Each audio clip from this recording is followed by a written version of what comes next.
Hindi pwede to. Matablay na napaupo si Nadia sa malambot niyang kama habang nakatitig ng mariin sa resulta ng kanyang mammography. Maya-maya ay tumawag ang kanyang kapwa-guro na si Ninya at kaagad niya itong sinagot. Hello Nadia, ano na? Anong resulta ng mammography mo? Nag-aalalang bungad nito sa kabilang linya. Category 3, probably benign finding. Ang sabi ng doktor, kailangan ko magpa-follow up ng test after 6 months para malaman kung mananatiling benign ng cyst sa dibdib ko o magiging cancerous na.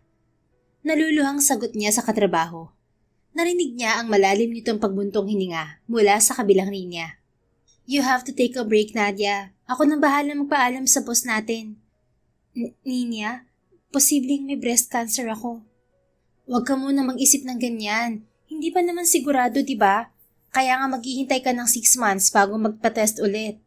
Huwag ka mawalan ng pag-asa. At saka, maliit lang naman ang chance na cancerous yung cyst sa dibdib mo. Salamat dahil ikaw ang nagkumbinsi sa akin na magpa-mammography dahil sa nakapakong bukol sa dibdib ko. Hindi ko lang maiwasang matakot dahil breast cancer ang ikinamatay ng nanay ko 7 years ago. Ninya, hindi ako pwedeng magkaroon ng cancer. Hindi pa ako nakakabawi sa asawa at anak ko. Gusto ko pa silang makasama. Then, go ahead and go home, Nadia. Kung feeling mo na uubusan ka na ng oras, then gawin mo mga gusto mo. There's no time to be a coward anymore. Do what makes you happy. Hindi nakaimik si Nadia at napalingon sa picture frame na nasa kanyang side table. Naroon nakatayo ang larawan nila ng kanyang asawa na si Conrad Montefalco. Malalaki ang mga ngiti nila doon habang nakasuot ng damit pangkasal. Katabi ng picture frame ang isang stolen shot ng kanyang asawa at 7 taong gulang na anak na lalaki, si Clyden, kumakain ng mag-ama sa loob ng Jollibee. Namalayan na lang ni Nadia na tumutulo na ang kanyang mga luha. 30 anyos na siya, ngunit parang bata pa rin siya kung umiyak. Thank you, Ninya. I appreciate your concern. Sambit niya kay Ninya maya-maya. You're welcome. Nagtatrabaho tayo sa iisang school at kaibigan na rin ang turing ko sa'yo.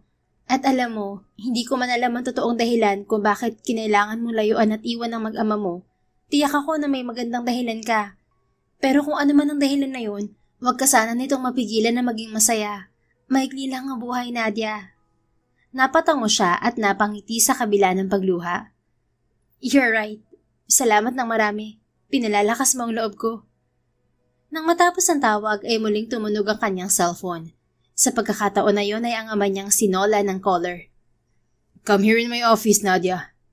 Puno ng otoridad nitong bungad nang sagutin niya ang tawag nito. Am I gonna die? Sarkastiko niyang tugon. Don't push my limits, Nadia. Pupunta ka rito ng kusa o ipapakaladkad kita sa mga tauhan ko na nasa labas ng apartment mo.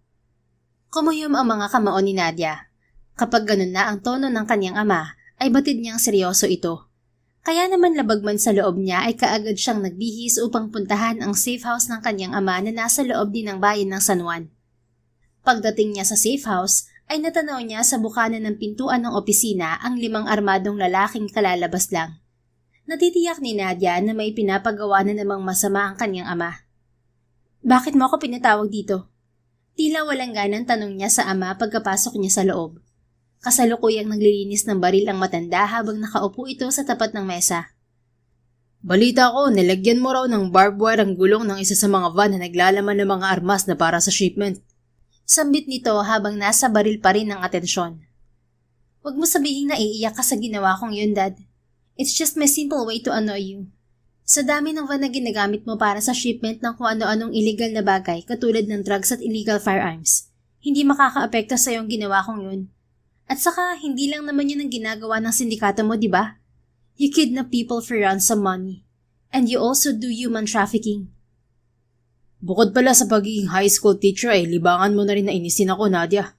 Alam kong sinasadya mo to, hindi ba? Kung hindi lang talaga kita anak, baka pinatay na rin kita katulad ng mga magulang ng asawa mo. Kusang kumuyom ang mga kamao niya nang marinig ang sinabi nito. Marahas niyang ibinagsak ang mga kamay sa katapat nitong mesa, dahilan upang mapatigil ang ama sa ginagawa at mapatingala sa kanya. Anong karapatan mong ipagmalaki sa akin yan? Hindi mo ba alam na sa bawat hininga ko at sa bawat araw na nakikita kita dito ay mas gusto ko nalang mamatay dahil mas gugustuhin ko pa yon kaysa makasama ka? Bakit mo ginagawa sa akin to? Ama ba talaga kita?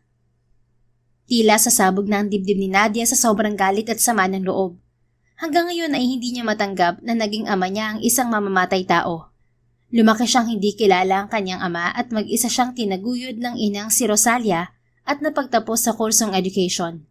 Nagkaroon siya ng trabaho sa isa sa pinakamalaking pribadong eskwelahan ng San Roque at kalaunay nagpakasal sa kababatang si Conrad Montefalco.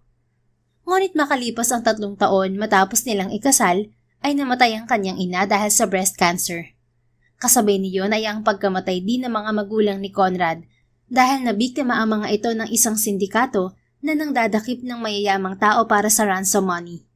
Nanlaban ang mga magulang ng kanyang asawa at nagtangkang tumakas, kaya pinagbabaril ang mga ito bago pa maibigay ni Conrad ang perang hinihingi ng sindikato. Sa kalagitnaan ng unos na naranasan nilang mag-asawa ay nalaman niyang buntis siya. Ngunit hindi naging madali yon dahil nalaman niya na ang sindikatong pumatay sa mga magulang ni Conrad ay ang ama niya na kusang nagpakilala sa kanya. Ang pananabik niya sa isang ama ay napalitan ng puot at pangamba para sa kanyang mag-ama. Tigilan mo ang pagdadrama mo na yan, Nadia. Kahit anong gawin mo, nasa dugo mo ang pagiging parte ng Black Castillo. At kahit anong gawin mo, ikaw ang magmamana nito dahil ikaw ang kaisa-isa kong anak. Ilang beses ko bang sasabihin sa'yo na hindi ako magiging katulad mo? Kriminal ka. Pinatay mo mga magulang ng asawa ko. Dahil sa'yo, kinailangan kong lumayo sa kanya. At dahil sa'yo, ni hindi ko magawang lapitan ngayon ang anak ko. Sariling desisyon mo na iwan ang asawa at anak mo na dahil kailangan. Sa tingin mo, kapag nalaman ni Conrad na ama ko ang pumatay sa mga magulang niya, mamahalin pa rin ba niya ako? Matatanggap pa ba niya na anak ako ng isang kriminal? Hindi ko kayang tanggapin yun. Mas gugustuhin kong lumayo sa kanila ng anak ko kaysa ang kamuhian niya ako dahil sa kaugnayan ko sa'yo. Ilang beses mo bang isusumbat sa akin niya, Nadia? Sinabi ko na sa'yo na hindi ko alam na magulang yun ang asawa mo. Don't fucking fool me, Dad. Alam mong isang hotel magnate ang ama ni Conrad. Imposibleng hindi mo siya na background check bago niyo siya naging target para kidnapin. Hindi na kayo naawa at dinamoy niyo pa ang asawa niya. If you hate me that much, bakit hindi mo ko isumbong sa asawa mo? Makapangyarihan siya dahil siya na ang may hawak ng Montefalco Corporation. He has the influence and control in hotel industry. But sadly, he's not that powerful enough para mahanap ang totoong pumatay sa mga magulang niya. Hindi nakapagsalita si Nadia. Ayaw man niyang aminin, ngunit talagang mahirap mapatumba ang sindikatong minanapa ng kanyang ama sa kanyang lolo na hindi naman niya nakilala dahil patay na ito. Magaling magtago ang ama niya at nagawang ipaako sa kaibigan nitong si Magnus de Silva ang krimen na ginawa nito.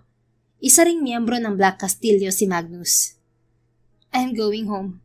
Determinadong saad niya na nagpadilim sa mukha ng kanyang ama. You know you can't. Ikaw ang magpapatakbo ng negosyo ko. Napag-usapan na natin to noon pa. Hahayaan kitang magtrabaho bilang guro at hahayaan ko mabuhay ng tahimik ang asawa at anak mo. Basta kapag umalis ako sa pwesto ko ay ikaw ang papalit sa akin. Pagod na akong pakisamahan ka. Gusto ko na makasama ang pamilya ko.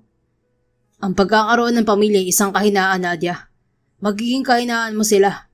Kaya nga hindi ako nagkasawa eh. Binuntis ko lang ang nanay mong nakilala ko sa club para lang magkaroon ako ng tagapagmana. Pero mukhang mali ang pagpapalaki niya sa'yo. Masyado kang emosyonal, mahina, mapusok. Ilang beses ko bang sasabihin sa'yo na hindi ako magiging katulad mo? Baluktot ang utak mo may sa demonyo, kaya para sa'yo mali si mama ng pagpapalaki sa akin. Ang gusto mo kasi maging demonyo din akong katulad mo. Wala na akong kinakatakutan ngayon. Gagawin ko kung anong gusto ko. Kahit patayin ko ang asawa mo? O baka naman gusto mong kunin ko ang apo ko at siya na lang ang pumalit na tagapagmana ko? Paghahamon nito, nakangisi pa. Kapag ginalaw mo si Conrad o kahit ang anak ko, mawawalan ka ng anak. Kumunot ang noon nito kaya nagpatuloy siya sa pagsasalita. Ayaw niyang magpakita ng kahinaan sa ama kahit na sa loob niya ay kinakabahan siya para sa mag-ama niya. I know how much you need me, Dad. Kaya subukan mo lang na galawin ng mag-ama ko. Malalaman mo kung may nakuha nga ba ako sa dugo mo. Kung demonyo ang ama, malamang kaya ring magpakademonyo ng anak kong kinakailangan. Are you threatening me? Hindi siya sumagot at binigyan lamang ito ng nanguuyam ng ngiti bago tumalikod at naglakad na palabas. Where are you going, Nadia? Pupuntahan mo bang mag-ama mo? Come back here or else. Tumigil siya sa paglalakad at nilingon to. Or else what? I know you can't kill me. Tumiimang bagang ng kanyang ama at kitang-kita niya ang pagkuyom ng mga kamao nito. Nagpatuloy na si Nadia sa paglalakad palabas. Pasakay na sana siya ulit sa kanyang kotse nang humarang sa kanya ang dalawang armadong lalaki na may hawak pang walkie-talkie. Marahil ay may sinabi ang kanyang ama sa mga to. Tabi, mariing utos niya sa dalawa. Mahigpit na bilin po ni Boss Nolan na huwag kayong hayaan na umalis. Ah, talaga? Sarkastikong sambit niya bago mabilis na siniko ang mukha nito at hinugot ang baril nito sa bewang. Kaagad niyang itinutok ang baril sa kasama nito na akmang huhulihin ang kanyang braso. Don't move. Hahayaan niyo akong lumabas sa impyernong lugar na to o ibabaon ko ang bala na to sa bungo mo. Ngunit hindi man lang nagpatinag ang lalaki at nginisihan lamang siya. Ang bilin po ni Boss Nolan, huwag kang patayin. Pero pwede ka naming saktan, ma'am. Kaagad nitong hinawakan ng baril na hawak niya, ngunit nakipag-agawan siya rito hanggang sa biglayang pumutok. Naramdaman niya ang pagbaon ng bala sa kanyang tagiliran, kaya tuluyan niyang nabitiwan ang baril at nakangiwing napahawak sa kanyang sugat. Yari ka kay Boss Nolan, bakit mo binaril ang tagapagmana niya? Nababahalang tanong ng kasamahan ng lalaking bumaril sa kanya. Nakita mo naman, di ba? Nakipag-agawan siya. Katwiran ng lalaki. Naglabasan ng iba pang mga tauhan ng kanyang ama, kaya kahit nahihirapan sa kanyang sugat ay kaagad siyang sumakay sa kanyang kotse. Batid niyang hindi siya papaulanan ng bala ng mga ito dahil malalagot ang mga ito sa kanyang ama, lalo pat may tama siya ng bala. At tama nga siya, walang kumibo nang pinaharurot niya ang kanyang sasakyan palabas ng property ng ama. 15 minutos ang lumipas at kaagad siyang nakarating sa bayan ng San Roque na katabi lang din ng San Juan. Hinang-hina na siya at nanlalabo na ang mga mata nang matanaw niya na ang bahay ni Conrad, ang totoong tahanan niya. Binilisan pa niya ang pagpapaandar ng sasakyan, ngunit hindi niya napansin ang papalabas na kotse ni Conrad sa garahe nito at kaagad siyang sumalpok doon. Mabuti na lang at nakasuot siya ng seatbelt. What the heck? Malakas na sigaw ni Conrad pagkalabas sa kotse nito. Nanlalabo man ng mga mata ay napangiti si Nadia nang makitang muli sa personal ang gwapong asawa. Katulad ng dati ay muli nitong napalakas ang kabog ng kanyang dibdib. Kahit napakiwari niya ay papanawan na siya ng ulirat. Conrad, asawa ko. Naiiyak niyang bulong. Kaagad itong lumapit sa kotse niya at kinatok ang bintana. Nanginginig ang mga kamay na ibinaba niya yon. Kitang-kita niya kung paano nanlaki ang mga mata nito nang makita siya. Nadia? Gulat nitong sambit. Kaagad bumaba ang mga mata nito sa duguan niyang tagiliran. Dumaan ang pag-aalala sa mga mata nito at kaagad dumukwang upang tingnan ang lagay niya. Open the door! Utos nito at kaagad naman niyang inalis ang pagkakalak ng pinto ng kanyang kotse. Kaagad itong pumasok sa shotgun seat at tiningnan ang kanyang sugat. It's a gunshot wound. Dadalhin kita sa ospital. Kaagad niyang pinigilan ito sa braso. Wag, hindi pwede. Mahahanap nila ako kapag dinala mo ako sa ospital. Kailangan mong umalis dito pansamantala. Si Clyden, ang anak natin, kailangan niyong umalis rito. Baka... Wait. I don't understand. Naguguluhan ako sa nangyayari sa'yo. At marami akong gustong itanong sa'yo, Nadia. Pero mamaya na natin pag-usapan yan. You're bleeding, for God's sake. Hindi na nakasagot pa si Nadia dahil tila umiikot na ang mundo niya. Sa sobrang panghihina at pagkahilo na sinabayan ng hapdi at kirot ng kanyang sugat, bumigat ang kanyang mga talukap at nandilim ang paningin. Nagising na lang siya sa isang pamilyar na kwarto. Pagtingin niya sa labas ng nakabukas na bintana ay maliwanag pa rin doon. Napabangon siya bigla ngunit napangiwi nang maramdaman ang matinding sakit sa kanyang tagiliran. Huwag ka munang masyadong kumilos. Masasaktan ka talaga sa ginagawa mo. Sambit ni Conrad. Nagulat pa siya dahil hindi niya ito napansin na nakaupo pala sa mini sofa sa gilid ng kama kung saan siya naroon. Ang sabi ng doktor, maswerte ka at walang natama ang vital organs. Hindi na kita dinala sa hospital at family doctor na lang ang pinapunta ko rito para gamutin ang sugat mo. Dagdag nito. Napatingin siya sa kanyang tagiliran at dinama ang bendang nakalagay doon. Masakit pa rin yun ngunit natitiis na niya ang sakit. Can I ask you a question, Nadia? Untag ni Conrad. Tumingin siya sa lalaki. Pilit na hindi pinapansin ang pagwawala ng kanyang puso ngayong kaharap niya ang asawa na matagal niyang hindi nakita. Spill it. Sino gumawa sa'yo niyan? Kumuyom ang mga kamao ni Nadia. Paano niya sasabihin sa asawa na ang mga tauhan ng ama niya ang gumawa nito? Kapag sinabi niya ang totoo, uungkatin niyo ng lalaki hanggang sa malaman na nito ang kanyang sikreto. Hinabol ako ng mga sindikatong gustong dumukot sa akin. Pagsisinungaling niya. Mga sindikato? Kunot noong ulit ni Conrad. Oo, mga sindikato sila na nang dadakip sa mga katulad ko para ibenta. Human traffickers? Oo. Paano ka na-involve sa kanila? Naging target nila ako. Nakatakas lang ako. Ito lang ang alam kong lugar na malapit kaya dito ako dumiretso. Natakot lang ako na madamay kayo ni Clyden. Kaya sinabi ko kanina na umalis na kayo rito. Napatango na lang ang lalaki sa sinabi niya at saka samandig sa kinauupuan. So you almost got kidnapped. Is that your karma? Ano? Do you really think na nakalimutan ko ng ginawa mo? Conrad, why did you come back, Nadia? Bakit sa dami ng pwede mong puntahan sa pagtakas mo? Bakit dito pa sa bahay ko? Because I wanted to see you too. Naisip ko lang na kung ano man ang mangyari sa akin at kung mamatay man ako, at least nakita man lang kita o ang anak natin. Really? As far as I remember, pinagtaguan mo ako matapos mong ipanganak ang anak nating si Clyden 7 years ago. Naglaho ka na lang bigla sa ospital kung saan ka nanganak.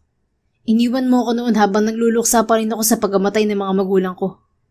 That's how cruel you are, Nadia. Kaya hindi ko maintindihan kung bakit at saan ka humuhugot ng kapal na mukha na bumalik dito o magpakita man lang sa akin. After what you did, do you expect me to feel happy seeing you again? My dear ex-wife? But we're still married, Conrad. Matagal ka ng patay para sa akin. Ni hindi ka nga nagpakaina kay Clyden, di ba? Oh, alam mo palang pangalan ng anak natin, no? I wonder how. Pinaimbestigahan mo ba kami? I've been watching you for years, Conrad. Gusto ko lang malaman kung okay kayo ng anak natin. And why do you care? Hindi ba dapat wala ka ng pakialam sa amin dahil iniwan mo na nga kami basta-basta? Hindi mo man lang ba ako tatanungin kung bakit ko nagawang iwan kayo noon? Mariin itong umiling. No, I don't need your stupid reasons. Kasi kahit ano man ang mga dahilan mo, importante pa ba yun kaysa sa aming pamilya mo? At ngayon aarte ka na parang may pakialam ka sa amin. Babalik ka na parang wala lang. Magpapakita ka kay Clyden at sasabihin mong ikaw ang ina niya. But guess what? I will not make it easy for you, Nadia. If you hate me that much, bakit mo pa rin ako tinulungan? Sana hinayaan mo na lang ako na maubusan ng dugo. I'm not as heartless as you think, Nadia. You're still the mother of my child. And I'm grateful to you for helping me. But I want to see him. Nasaan siya? Ang anak natin. Kaagad itong umiling-iling. You can't. Hindi mo siya pwedeng makita. I'm still his mother. Hindi mo siya pwedeng ipagkait sa akin. Bakit kita ipapakilala sa kanya? I don't even know what your plan is. Baka mamaya pagkatapos kitang ipakilala sa anak ko, ay bigla ka na namang mawala. Huwag mo nang iparaan na sa bata ang ginawa mo sa akin noon. Pero mauubusan na ako ng oras, Conrad. Gusto ko siyang makita, mayakap at mahalikan. Gusto kong makilala niya ako. Gusto kong bumawi sa kanya dahil maaaring kaunting panahon na lang ang meron ako. Mula sa pagiging matigas ay tila lumambot ang ekspresyon sa mukha ni Conrad nang marinig ang mga sinabi niya. Wala sana siyang balak na ipaalam dito ang kondisyon niya, ngunit kailangan niyang sabihin yon upang payagan siya nitong mapalapit sa anak nilang si Clyden. What do you mean by that? Kunot noon itong tanong. I have a cyst inside my breast, Conrad. Alam mo naman kung ano ang kinamatay ni Mama, di ba? Namatay siya dahil sa breast cancer. Nagpamamography ako at category 3 ang lumabas sa resulta. And? Anito na tila naging interesado na sa sinasabi niya. Probably benign, pero kailangan pa rin ng follow-up test after 6 months para masiguradong benign nga lang at hindi cancerous. Hindi ako kampante sa ganong resulta, Conrad. Alam mo naman na nasa lahi namin na magkaroon ng cancer sa dibdib kaya nakikiusap ako sa'yo. Kung sakali man na maging cancerous to, bigyan mo naman ako ng pagkakataon na makasama ang anak ko. Nakikiusap ako sa'yo, Conrad. Kahit 6 months lang sana. How would I know if you're telling the truth, Nadia? What if sinasabi mo lang yan para kaawaan kita? Para payagan kitang makita at makasama si Clyden? Do you want some proof? Naiwan ko ang results ko sa apartment ko sa San Juan. Gusto mo bang umuwi ako roon para ipakita ko sa'yo? Or you can personally ask my doctor. I can give you permission to get my files sa kanya. Tumitig ito sandali bago bumutong hininga. Don't bother. Mag-uutos na lang ako ng tauhan ko to check kung totoo nga yung sinasabi mo. Bigay mo sa akin ang pangalan ng doktor mo. Natahimik siya at napatango na lang. Sinabi niya rito ang eksaktong address ng kanyang apartment, pati pangalan ng doktor at saang ospital. Ilang segundo pa ay muli itong nagsalita. I hope hindi ka nagsisinungaling, Nadia. Pagod na akong masaktan mo pa ulit. Ayokong pati ako mabigurin dahil sa'yo. Tumayo na ito at naglakad na palabas ng kwarto. Naiwan siya sa silid habang nagpipigil ng luha. Maya-maya ay tumunog ang kanyang cellphone na nakapatong sa side table.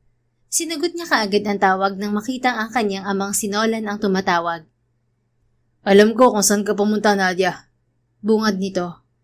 Huwag niyong gagalawin ng pamilya ko. Mariing pagbabanta niya. Hindi ko naman kayang pasubugin ang bahay ng asawa mo habang nariyan ka at ang apo ko. Sarkastiko nitong tugon na nagpakulo ng dugo niya. Binabalaan kita, Dad.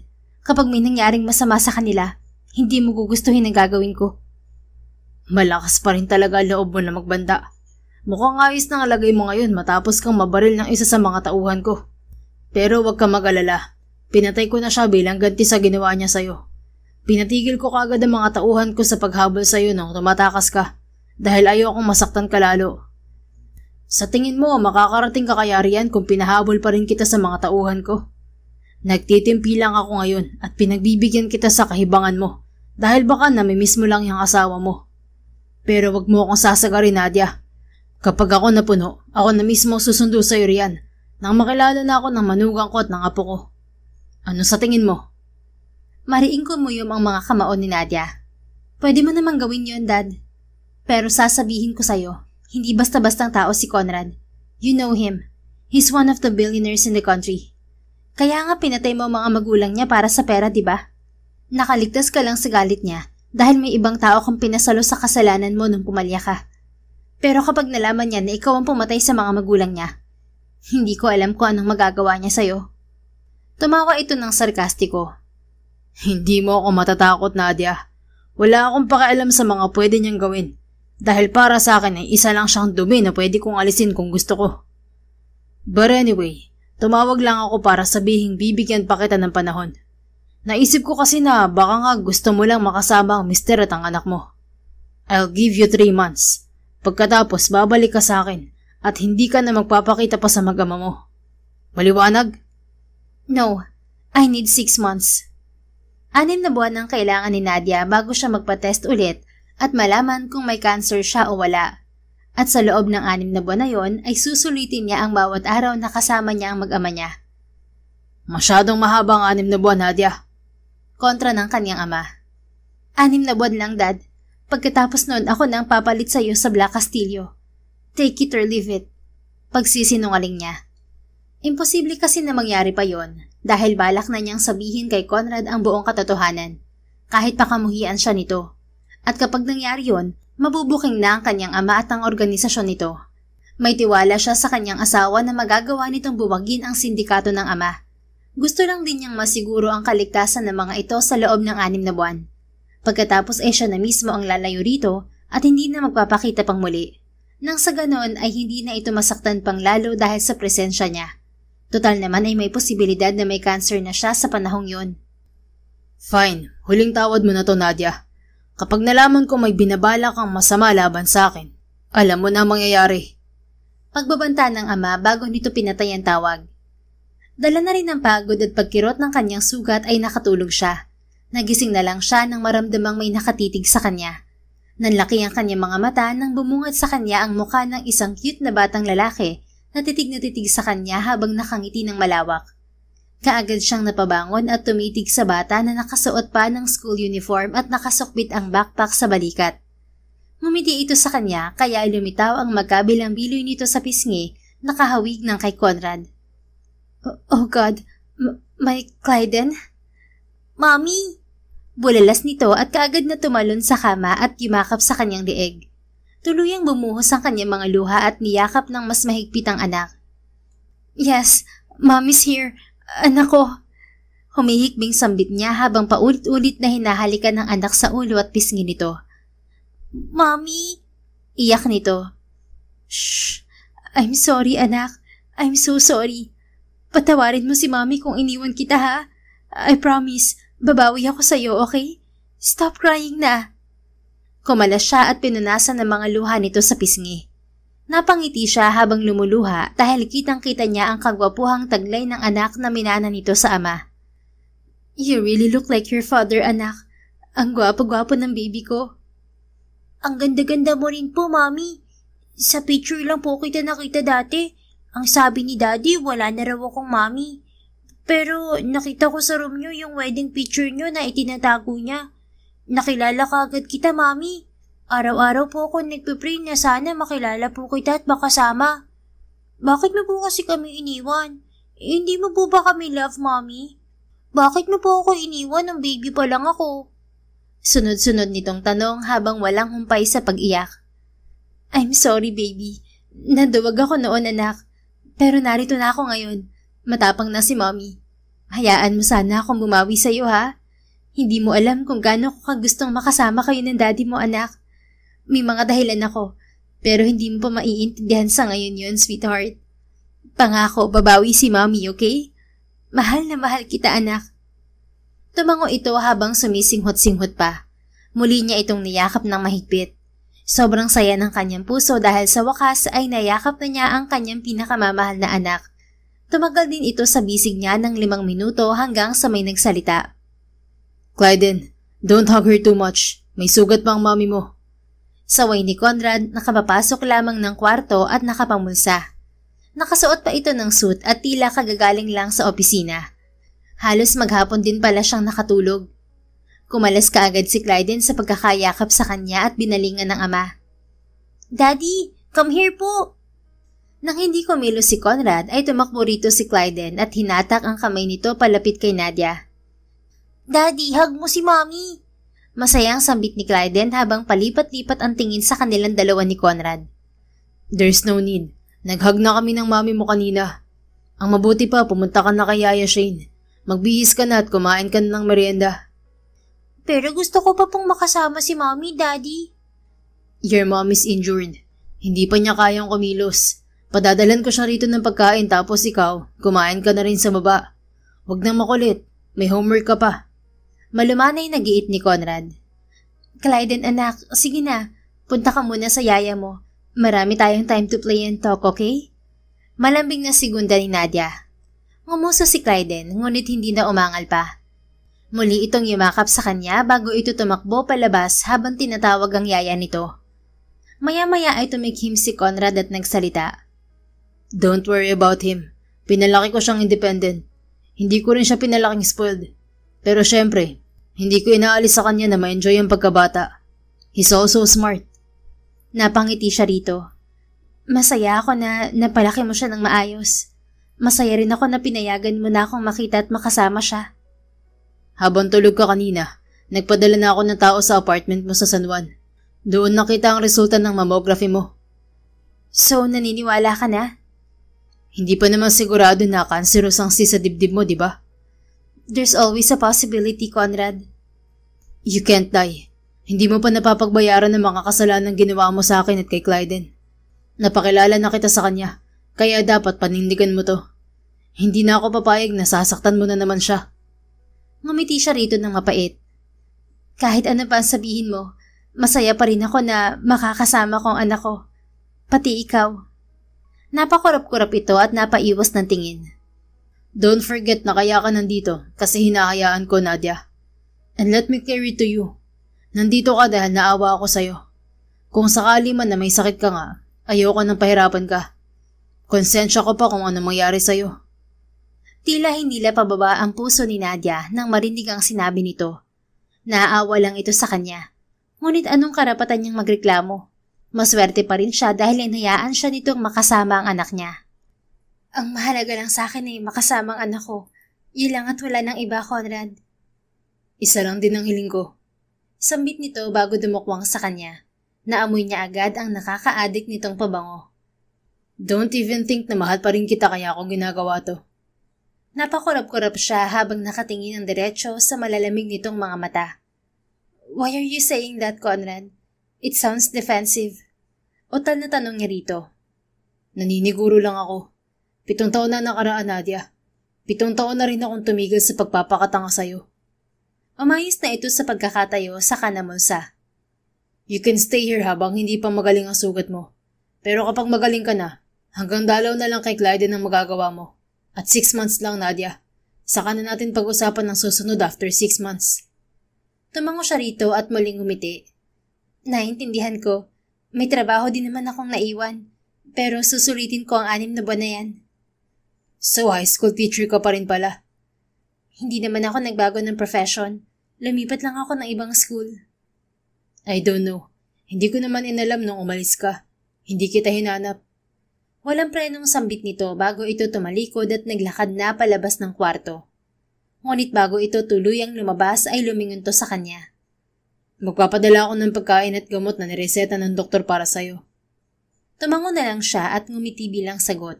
Sobrang lamig ng pakikitungo ni Conrad sa kanya. Ngunit mas gusto niya ito kaysa naman ipagtabuyan siya ng lalaki. Samantala, napabuntong hininga si Conrad matapos lumabas ng kwarto kung saan naroon ang asawang si Nadia. Tumunog ang kanyang cellphone at kaagad niyang sinagot yon nang makitang ang butler niyang si Justin ang tumatawag. Ano? Nahanap mo na ba kung sino mga taong gustong dumakip kay Nadia? Bungad niya. Sir Conrad, na-check ko ang ilan sa mga nadaan ng CCTV ng kotse ni Ma'am Nadia. Pero wala po akong nakita na humahabol sa kanya. Oo, mabilis ang pagmamaneho niya na parang may humahabol sa kanya. Pero wala talaga akong nakita. Ang nasa isip ko, dahil nga nanggaling siya sa San Juan, baka dun may nagtangka sa kanya. Gusto niyo po bang i-check ko? Mahihirapan kang hanapin ng mga nagtangkang dumakip sa kanya, Justin. Napapaligiran na ng mga gubat ang daan na pinanggalingan ni Nadia sa San Juan. Walang CCTV ron. Ang mabuti pa, tigilan mo na yung paghahanap mo. Hindi ko naman dapat ginagawa to eh. Naku sir, in denial ka lang ngayon pero ang totoo, concerned ka pa rin sa kanya. Asawa mo pa rin po siya, di po ba? Mapang-asar na tugon sa kanya ni Justin. Katulad niya ay 30 anyos na rin ito, kaya pinaalis na niya rito ang pagiging formal sa kanya kahit amo siya nito. Hindi ako concerned sa kanya. Napakilala ko na siya kay Clyden. Hindi maganda kapag may nangyaring masama pa sa kanya. Gustong-gusto siyang makasama ng anak ko kahit noon pa. Gusto ko lang pagbigyan ng bata. Kayo sir, miss nyo na rin siya no? Don't start, Justin. Kaagad niyang pinatay ang tawag at napailing sa pangaasar sa kanya ng assistant. Nagbihis muna siya bago bumaba at inutusan ng isa niyang maid para maghatid ng pagkain at gamot ni Nadia sa taas. Naabutan naman niyang kumakain ng anak na si Clyden. Masaya itong sumusubo ng pagkain habang katabi ang yaya nito. Daddy, sa room ako ni Mommy matutulog ah. Sabit ni Clyden habang nilalaro ng hawak na tinidor ang ulam nitong tosino. Bakit? Ayaw mo na ba akong katabi? Nakangiti niyang tanong dito habang hinahaplos ang buhok nito. Gusto po. Pwede ka naman po tumabi sa amin eh. Sige na po, Daddy, please. Nabura ang ngiti niya sa sinabi ng anak. Batid naman niya na mangyayari ang ganitong senaryo nang payagan niyang makilala ng anak niya ang ina nito. Pero hindi pa rin siya handa. May hinampo pa rin siya sa asawa at hindi basta-basta mawawala yon dahil lang nagbalik na ito. Hindi pwede anak. Sinabi ko naman sa'yo na may sugat pa ang mami mo. Kailangan niya magpahinga. Mag-iingat naman po ako eh. Hindi po ako maglilikot. Promise. Tinaas pa nito ang kanang kamay na tila namamanata. Kahit na, we're not in good terms kaya hindi kami pwedeng magsama sa isang kwarto. Humuso ito at napakunot ang noo. You're not in good terms po? Akala ko po bati na kayo. Sorry naman na po siya sa pag-iwan niya sa atin, di ba po? Tumiim ang bagang ni Conrad. Pilit pinipigilan ng sarili na sabihin sa anak ang lahat ng hinanakit niya kay Nadia. Ngunit anong alam ng bata sa nararamdaman niya? Pero kahit ganoon ay never niyang siniraan ng asawa sa anak nila.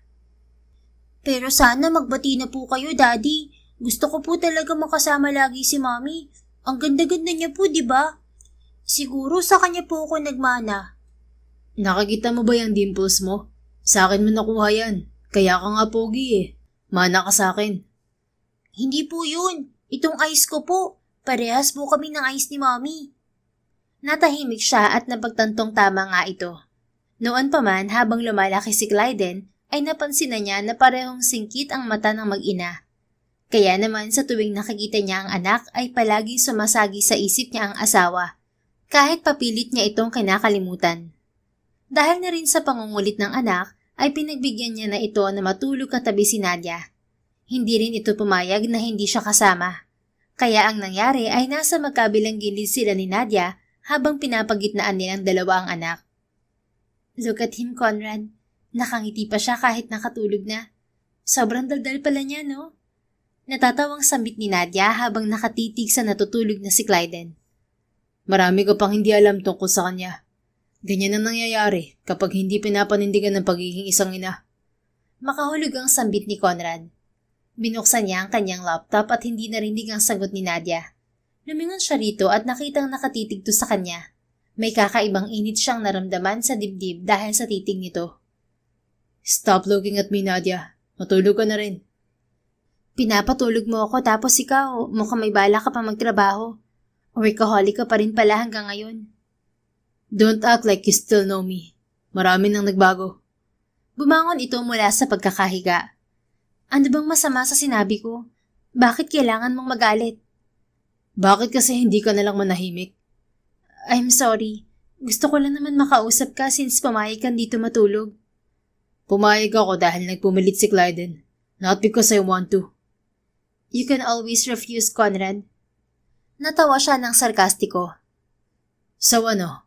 Iniisip mo na kaya ako pumayag na dito matulog kasi gusto kitang makasama? Hindi nga ba? Dream mo, Nadia. I told you, hindi na kita mahal. Kahit anong gawin mo, wala ka ng epekto sa akin. Bumaba na siya ng kama at ibinalik ang laptop sa side table. Dumiretso siya sa labas ng balcony upang magpakalma sana, ngunit naramdaman niya ang pagsunod ni Nadia. For fuck's sake, hindi mo ba ako titigilan, Nadia? Inis niyang tanong sa babae nang lingunin niya ito. Hinahangin ng mahaba at alon-alon nitong buhok. Mukha itong tsosa sa suot na puting nightgown. Pilitin man niya ang sarili na wag hangaan ng asawa ay hindi niya magawa. Sadyang napakaganda pa rin ito sa mga mata niya mula noon hanggang ngayon. I just want to say sorry, Conrad. Sambit nito habang naglalakad ng dahan-dahan palapit sa kanya. Sorry? Para saan? Sa pagsira ng gabi ko? I don't fucking need that. Just go back inside and leave me alone. Natigilan siya nang tawirin nito ang distansya sa pagitan nilang dalawa at isinubsob ang mukha sa kanyang dibdib. Yakap-yakap siya nito at tila natuod siya mula sa kinatatayuan. Matagal niyang hindi naramdaman ang mainit at malambot na katawan ni Nadia. Matagal niyang hindi naranasan ng mayakap nito. Kaya naman ay nag-umpisang magwala ang kanyang puso. Sa loob ng 7 taon, hindi na rin siya nagmahal ng iba. I'm sorry for leaving you, Conrad. I'm sorry dahil iniwan kita ng walang paliwanag kung bakit. Alam kong hindi sapat ang sorry para mabawasan ang sakit na dinulot ko sa'yo. Pero gusto kong malaman mo na mahal pa rin kita. Mahal na mahal pa rin kita. Nanikip ang dibdib ni Conrad. Nangilid ang mga luha niya at paulit-ulit na napalunok. Ngunit kahit anong pagpigil niya ay kusang bumuhos ang mainit niyang mga luha. Ang buong akala niya ay okay na siya, ngunit hindi pa. Hanggang ngayon ay nasasaktan pa rin siya sa ginawang pag-iwan sa kanya ni Nadia. At hindi nakakatulong na yakap-yakap siya nito ngayon. Tila anumang oras ay mawawalan na siya ng kontrol sa sarili. Kaagad niya itong hinawakan sa magkabilang balikat upang marahang itulak. Natatakot kasi siya na masaktan ito, lalo pat sariwa pa ang sugat nito. Nadia, please. Puno ng pakiusap na sambit niya. Kung galit ka, murahin mo ako, Conrad. Saktan mo ako. Kung yun lang ang paraan para mapatawad mo ako, sige lang. Handa akong tanggapin yun. God damn it, Nadia. Bakit ba ang kulit mo? Sa tingin mo ba ganun kadali yun? Kayang-kaya kitang gantihan sa paraang alam ko. Pero hindi ko ginagawa kasi hindi ako katulad mo. Sarili mo lang ang iniisip mo eh. You're selfish, Nadia. I don't care. Wala akong pakialam kahit anong tawag o tingin mo sa akin ngayon. I have my own reason kaya ako umalis noon. Tama na, pwede ba? Nag-umpisa na siyang maglakad pabalik ng kwarto, ngunit pinigilan siya nito sa braso. Conrad, please. Bitaw. No, mag-usap tayo, please. Wala na tayong dapat pag-usapan pa, Nadia. Ang mang-aalisin niya ang kamay nito sa pagkakahawak sa braso niya nang humarang ito sa daraanan niya. Desididong pigilan siya sa pagpasok. Napapikit na lang siya ng mariin at napabuntong hininga. Talaga bang hindi mo ako titigilan, Nadia? Mag-usap tayo ng maayos, Conrad. Kailangan nating... Napahiyaw ito sa gulat nang bigla niya itong itinulak pasandig sa pader. Pero agad niyang hinarang ang palad sa likod ng ulo nito upang hindi ito mauntog. Gulat na gulat ang mga mata ni Nadia sa ginawa niya. I told you to leave me alone, Nadia. But you didn't listen. Bumuka ang bibig nito upang magsalita, ngunit naging hudyat yun upang maputol ang pagpipigil ni Conrad sa sarili. Yumuko siya at walang abog na sinakop ang malalambot nitong mga labi. Napasinghap ito sa ginawa niya, ngunit hindi naman pumiglas. Bagkus, humalik ito pabalik at nakipagsabayan sa mapusok niyang mga labi. Magkahalong galit, pangungulila at pagkasabik ang nararamdaman ni Conrad habang mariing sinisiil ang mga labi ng asawa. Ngunit maya-maya lang ay may nalasahan siyang dugo. Kaagad siya nitong itinulak palayo. Hinihingal na napatitig siya rito habang sinasalat nito ng daliri ang gilid ng labi nito na nagdurugo ngayon. Your lips are bleeding. Wala sa sariling sambit ni Conrad. Tila nais pa niyang pupugin ng halik ang asawa, ngunit nasaktan na niya ito kaya tila bumalik siya sa katinoan. It's okay. Mahinang sambit nito nang makita ang pagsisisi sa mukha niya. Well, I'm not sorry. Kasalanan mo yan. The next time na kulitin mo ko, hindi lang yan ang aabutin mo.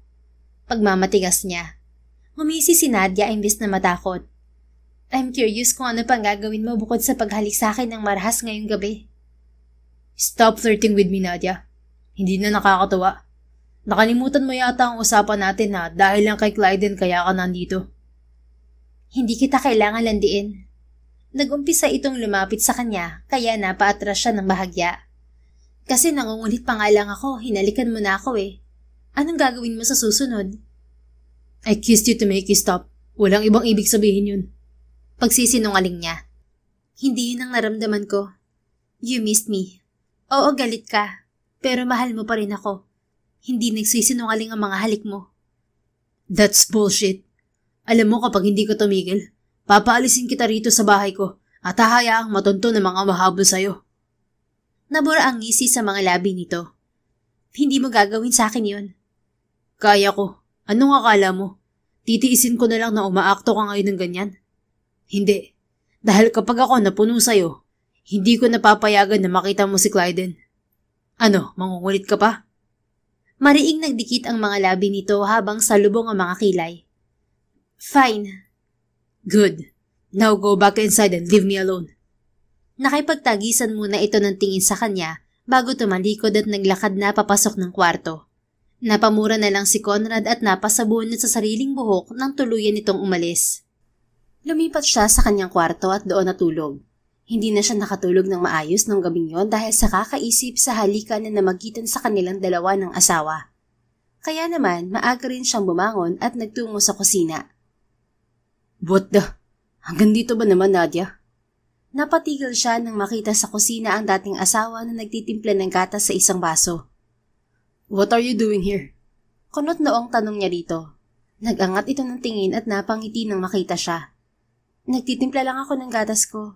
Hindi ako makatulog eh. Medyo nabawasan naman yung kirot ng sugat ko dahil sa mga gamot na pinainom mo sa akin. Salamat nga pala. Humalakip-kip siya at pinanood ito sa ginagawa.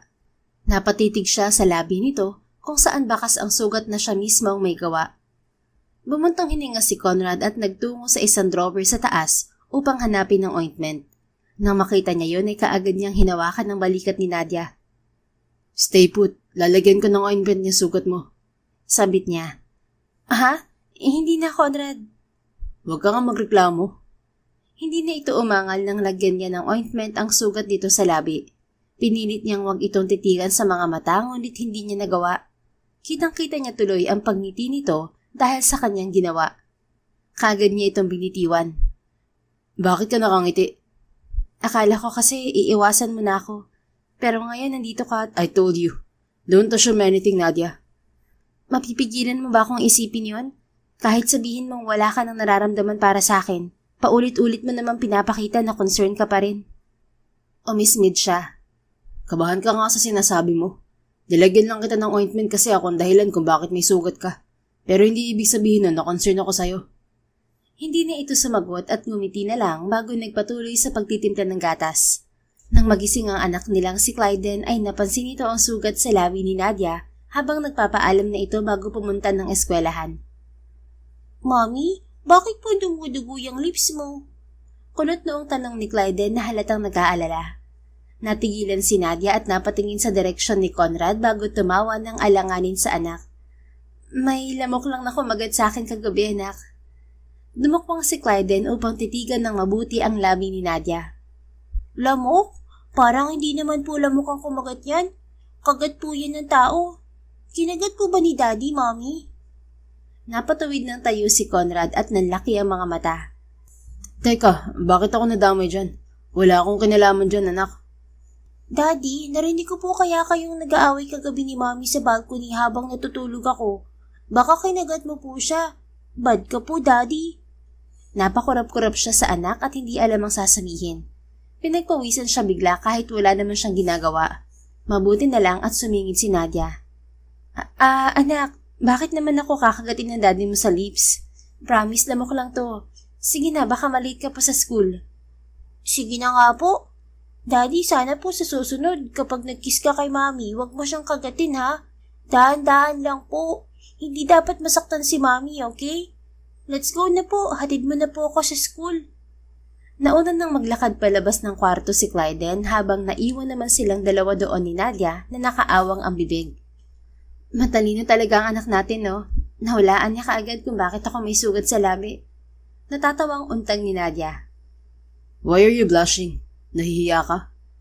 Bakit naman ako mahihiya? Sino ba sa atin ang unang humalik? At sino sa ating dalawang pinanggigilan ng labi ko? Hindi ba ikaw? Napairap siya. Nasarapan ka naman. Parang nalugi ka pa sa lagay na yan, ah. You kissed me back, remember? Sige na, I'll go ahead. Ihahatid ko pa si Clyden sa school. If you need anything, just call the maids. Okay, thank you, Conrad. Naging ganoon ang routine nila sa araw-araw. Kahit abala si Conrad sa kumpanya ay hindi niya nakakalimutang tumawag sa bahay upang kamustahin ang lagay ni Nadia.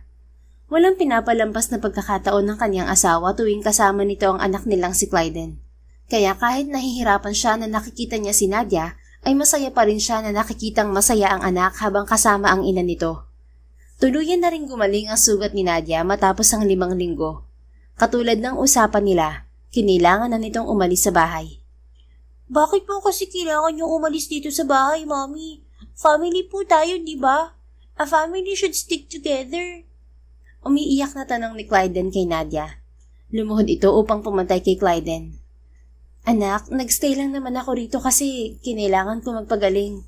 At ngayong magaling na ako, kailangan ko nang bumalik dun sa San Juan. Nandoon ang apartment ko eh. Nandun din ang work ko. Pero don't worry, dadalawin naman kita palagi.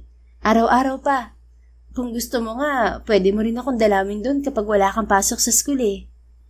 Gusto ko po kasi na nandito ka palagi. Bakit kasi hindi ka na lang dito tumira? Daddy, pwede naman po siya dito na lang tumira, di ba? Umiiyak na baling nito sa ama. Bumuntong hininga si Conrad at lumuhod din sa harap nito. Clyden, alam mo naman kung bakit hindi siya pwedeng tumira dito, di ba? I've already explained it to you. Your mom and I aren't together anymore. Nandito lang siya because of you. Napapadyak ang bata at lalong umiyak. Napabuntong hininga na lang siyang muli at pinanood na lamang na mag-tantrums ang anak hanggang sa mapagod na lang ito. Samantala, mabigat naman ang loob ni Nadia nang tuluyan siyang umalis sa bahay ni Conrad. Umiiyak pa ang anak niya nang umalis siya, ngunit nangako siya rito na babawi siya sa birthday nito sa darating na linggo. Magaling na din ang sugat niya kaya naman kinalunesan ay nakabalik na din siya sa trabaho niya bilang high school teacher sa isang pribadong eskwelahan sa San Juan. Hindi man siya nakatira sa bahay ni Conrad, halos araw-araw pa rin naman niyang nakakasama ang mag-ama niya. Malaking bagay na yon at umaasa rin siya na isang araw ay kusang sasabihin ng asawa na doon na siya ulit tumira sa bahay nito. Isang araw, ginabi na siya ng uwi dahil marami siyang inasikaso sa faculty room. Mabuti na lang at sinabayan siya ng katrabahong si Diego habang palabas na siya ng eskwelahan. You look happy these past few days. Nakabuti sa'yo yung ilang linggo mong pahinga. Actually, hindi ka naman na dapat nagtatrabaho eh. Nabalitaan ko yung naging resulta ng mammography mo. Nakangiting sambit ni Diego habang nasa hallway sila. Ano ka ba? Hindi naman ako pwedeng tumunganga na lang sa bahay habang naghihintay ng 6 na buwan para sa susunod kong test. Kailangan ko pa rin magtrabaho. At isa pa, okay naman ako sa ngayon. Concern lang ako sa'yo, Nadia. By the way, gusto mong ihatid na kita sa apartment mo? Sasagot sana siya nang matanaw niya sa parking lot si Conrad. Nakasindig ito sa mamahalin nitong kotse habang seryosong nakatitig sa kanilang dalawa ni Diego. Mukhang galing ito sa kumpanya dahil nakasuot pa ito ng suit. Nag-uumapaw ang sex appeal nito kaya hindi maiwasan ni Nadia na mapalunok. Conrad? Sambit niya at mabilis na naglakad palapit dito. Lumipat ang tingin nito sa kasama niyang si Diego. Kaagad itong humalukip-kip at bumaling sa kanya na tila may ginawa siyang kasalanan. Kanina ba ako naghihintay dito? Ang tagal mo lumabas. Masungit nitong sambit. Kanina ka pa nandito? Bakit hindi mo sinabi na susunduin mo ko? Biglaan. You have to come with me. May pag-uusapan tayo. Ganun ba? Sige. Nga pala, itong kasama ko nga pala si Diego. Katrabaho ko. Ngumiti si Diego at inilahad ng kamay. Nice meeting you, Parya. I don't care. Tamalikod na ito at sumakay na sa kotse. Suplado, guwapo sana. Siya ba yung asawa mo, Nadia? Nakasimangot na tanong ni Diego. Yes, pasensya ka na. Ganun lang talaga yun. Saka alam mo naman, may issue kami niyan. Baka nagselos. Sige na, suyuin mo na. Ngumiti siya rito bago siya pumasok sa shotgun seat ng kotse ni Conrad. Seatbelt. Malamig nitong sambit habang ang mga mata ay nasa labas at sinusundan ng tingin si Diego. Tumango siya at kaagad niyang sinuot ang seatbelt. Let's go? Anya. Bumuntong hininga ito at nagsimulang paandarin ng kotse. May problema ba? Parang bad mood ka yata, Conrad. Kanina pa kasi niya napapansin ang pagtiim ng mga bagang nito at tila malalim din ang iniisip. It's none of your business. Fine. Ano bang pag-uusapan natin? Bakit kinailangan mo pa akong sunduin sa trabaho ko? Nakalimutan mo na bang birthday ni Clyden bukas? Oo, alam ko. Hindi ko lang alam kung bakit kailangan mo pa akong sunduin. Tapos susungitan mo lang pala. Bakit? Ayaw mo bang sunduin kita ron dahil makikita ko kayo ng boyfriend mo na magkasama? Boyfriend? Wala akong boyfriend. Asawa meron. Nandito nga siya at katabi ko. Nakanguso pa at mukhang nagsiselos. Mapang-asar niyang tugon. Umismid ito sa sinabi niya. Sinong nagsiselos? Wala akong pakialam kahit sinong kasama mo. Wala rin akong pakialam kahit matangkad at malaki ang katawan ng Diego na yun. Gusto mo upakan ko pa yun eh. Natawa siya sa sinabi nito. Halata naman kasi na nagsiselos ito. Katulad dati, ganun-ganun pa rin ito magselos. Grabe, wala ka pa rin pinagbago. Para kang bata kung magselos. I said I'm not jealous. Okay, sabi mo eh. Wala naman akong pakialam na sayo. 7 taon kang nawala sa buhay ko at malaya ka kung sinong gusto mong maging karelasyon. Hindi na sumagot pa si Nadia at napangiti na lang. Kahit ano kasi ang sabihin nito, ay hindi nito maitatago ang paninibugho. Kilalang kilala niya si Conrad dahil bago niya ito na naging asawa ay naging kababata muna niya ito. Dumaan sila sa Montefalco Corporation, ang kumpanya ni Conrad na nagmamay-ari ng malalaking hotel at resort sa buong Pilipinas. Tumawag ang sekretarya nito at may importanteng papeles na pipirmahan ng lalaki. Kaya naman para hindi na maabala, sinama na siya nito sa opisina nito. Tapos na ang office hours ngunit naiwan doon ang maganda nitong sekretarya. It's late. Umuwi ka na, Saina. Sambit ni Conrad sa sekretarya bago inabot dito ang isang folder. Thank you, sir. Sinadya ko po talaga na hindi mo na umuwi kasi alam kong dadaan kayo. May niluto po kasi ako kaninang umaga na nakalimutan kong iabot sa inyo. Kumunot ang noon ni Nadia habang pinagmamasdan ang sekretarya. Kinuha nito ang isang paper bag sa gilid at nakangiting inabot yun kay Conrad. What's that? Tanong ni Conrad. At hindi man lang hinawakan ng paper bag na inaabot nito. Kare-kare po, favorite niyo to, di ba? Sure naman ako na hindi pa kayo kumakain. Masarap po yan. Tumaas ang kilay ni Nadia. Alam niya ang paboritong ulam ni Conrad? Ibang klase. Napapailing na bulong niya sa sarili. Nag-init lalo ang kanyang ulo nang tanggapin yun ni Conrad at nagpasalamat pa sa babae. Naiinis din siya dahil kanina ay ang sungit-sungit nito sa kanya. Pero sa sekretarya nito ay wagas kong makangiti. Let's go, Nadia. Aya nito. Tumayo naman siya mula sa kinauupuan habang hindi pa rin inaalis ang tingin sa sekretarya na ngayon ay nakatingin na rin sa kanya at nakataas pa ang mga kilay. Nakalabas na sila ng opisina pero nakasunod sa likod niya ang babae. First time magdala ni sir ng babae rito sa office. Girlfriend ka ba niya? Bulong na tanong ng sekretarya sa kanya. Napantig ang tenga niya sa tono ng pananalita nito. Napatigil siya sa paglalakad at nilingon to. Naiwan na siya ni Conrad, ngunit nais niyang masupalpal ang babae. Hindi niya ako girlfriend. Ay ikaw, sekretary ka ba talaga niya o tagaluto? Pagtataray niya. Ano naman kung pinagluluto ko siya? He's single. At sa tingin mo, papatulan ka niya dahil pinagluluto mo siya? Bakit bigla sa'yo na pinagluluto ko siya? Nagsiselos ka ba? Hindi ka naman niya girlfriend, right? So wala akong reason para igalang ka o ang opinion mo. Tumalikod na ito ngunit hindi pa tapos si Nadia, kaya muli siyang nagsalita. Hindi nga. Hindi niya ako girlfriend dahil asawa niya ako. In case you don't know, I am Nadia Montefalco, his one and only wife. Bigla itong napalingon sa kanya at gulat na gulat ang mga mata. Ano, nagulat ka? Nakangising untag niya. So ikaw pala ang asawa niyang nang iwan sa kanya. Bakit ka bumalik? Umaasa ka ba na tatanggapin ka ulit ni sir sa buhay niya?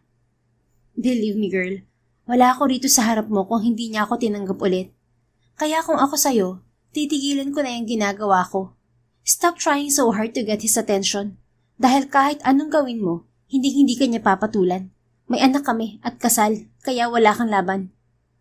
Tumaas baba ang dibdib nito at kitang-kita ang galit sa mga mata. Magsasalita pa sana ito ngunit tinawag na ni Conrad si Nadia. What are you still doing here? Akala ko nakasunod ka sa akin.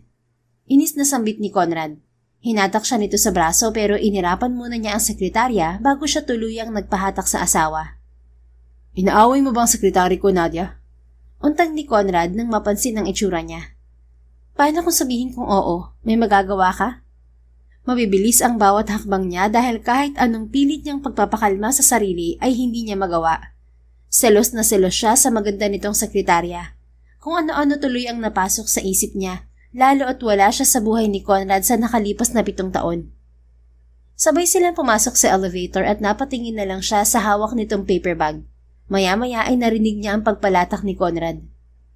Why would you do that? Why not? I'm your wife. Correction. Missing in action wife. Oh, I get it. Nang dahil dito sa kare-kare na binigay ni Saina kaya mo siya inaaway. I see. Nagsiselos ka. Pinaikot niya ang mga mata. Ano ngayon kung nagsiselos ako? At least aminado ako. Ay ikaw, in denial ka pa kanina na nagsiselos ka kay Diego.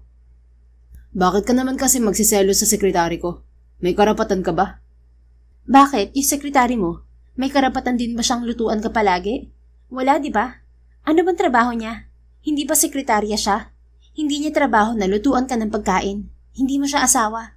At saka may cook ka sa bahay, dun ka magpaluto. Hindi nga. Ikaw ang asawa ko, di ba?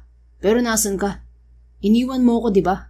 Tapos ngayon magagalit ka na may ibang gumagawa ng mga bagay na dapat ginagawa mo para sa akin. Oh, stop bringing up my mistakes, Conrad. Alam ko naman yan eh. Hindi mo na kailangan ulit-ulitin at ipamukha sa akin ang mga kasalanan ko. Pero pwede ba? Huwag mong alisin sa akin na magselos kasi sa una pa lang, nilinaw ko na sa'yo na mahal pa rin kita. Nagsiselos ako kasi mahal pa rin kita, okay? I never cheated on you. Natigilan si Conrad at napalunok na lang dahil sa mga sinabi niya.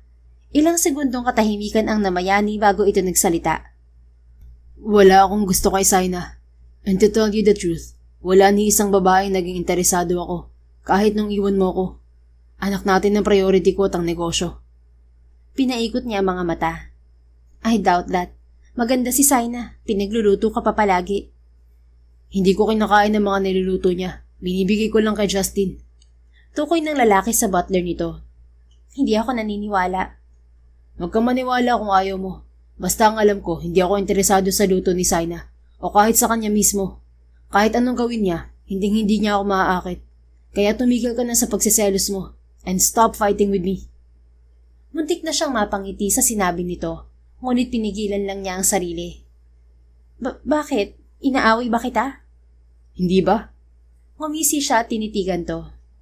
Alam ko naman na ako lang eh. Naniniwala ako na hanggang ngayon, mahal mo pa rin ako, Conrad. Napahilot na lang ito sa sentido. There you go again. Bakit? Hindi ka naman mag-aaksaya ng oras na i-assure ako kung hindi mo naman ako mahal, di ba? Think whatever you want. Pagod na ako makipagtalo sa'yo. Ilusyonada ka, Nadia. Tingin mo sa akin, gaya pa rin ng dati na patay sa'yo. Hindi, no? Sa ginawa mo noon, mas pipiliin ko pang tumanda mag-isa kaysa makipagbalikan sa'yo. Ngumiti na lang siya rito at hindi na umimik pa. Ramdam naman kasi niyang nagsisinungaling ito. Pagdating nila sa bahay ay tuwang-tuwa niya sinalubong siya ng anak na si Clyden. Pinupog niya ito ng halik dahil miss na miss niya ito.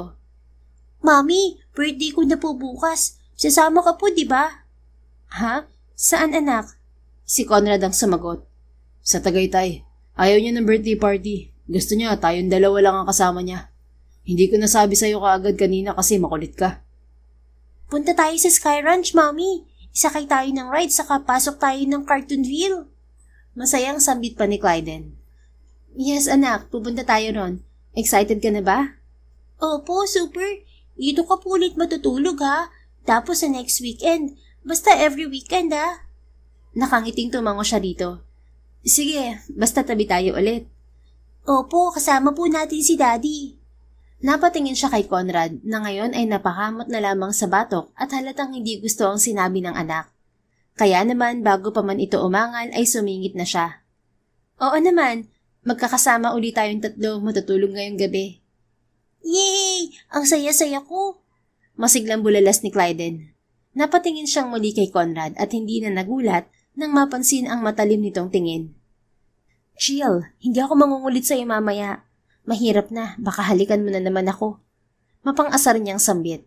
Isang ismid lang ang isinagot ni Conrad na lalong nagpangiti sa kanya. Maaga silang umalis kinabukasan patungo sa Tagaytay. Mahaba ang oras ng biyahe ngunit sulit naman dahil pagdating sa hotel na pagmamayari ni Conrad ay inasikaso na sila ng mga staff. Wala silang sinayang na oras doon at kaagad silang nagpunta sa Sky Ranch. Isa yung sikat na amusement park ng Tagaytay.